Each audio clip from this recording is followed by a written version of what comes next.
The State Elections Board today quickly certified Montana's November 6th election results. But on Election Day, those vote totals were a long time coming, with counts sometimes running into the next day in many counties. MTN's Mike Dennison asked election officials why the delays occurred and what could be done to avoid them in the future. On Wednesday morning after Montana's November 6th election, more than 100,000 votes had yet to be counted and reported statewide, close to 1/5 of the entire number of votes cast. Is this the new normal for Montana elections, with scores of races not called until well into the next day? Secretary of State Corey Stapleton, the state's top election official, says he hopes not. I think that Montana ought to strive for having the results done, finished, at least mostly completed on Tuesday night.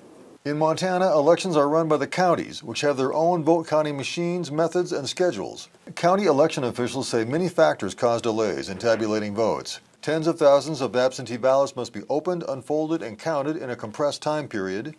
And in some counties, scores of people show up on Election Day to register and vote, or get new ballots, which means more work for election office staff. In Gallatin County, for instance, people were still registering and voting until 11 p.m. on Election Day. The county election officials say one big help would be to allow earlier counting of absentee ballots, which now, under state law, can't start until Election Day.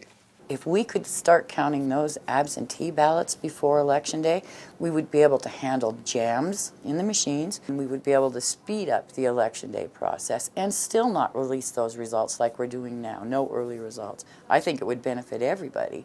Election clerks are proposing a bill at the next legislature to allow earlier opening and counting of absentee ballots, which now make up more than 70% of votes cast. Stapleton, however, says he's concerned about the security of any early vote counts. If Montanans knew on Monday before the election who was leading in a major election, I think that would compromise the entire election process. Local election officials say other states do early counting and security isn't a problem. They also say that given Montana's multiple ways of voting and vote counting and broad geography, it may no longer be realistic to expect results a few hours after polls close. Every Election Day when you come to work, you always hope you've got the general results done by 1 in the morning. Never happens, but it's always your hope. Reporting from Helena, Mike Dennison, MTN News. Montana had an extremely high midterm election turnout of 71%, with 509,000 votes cast.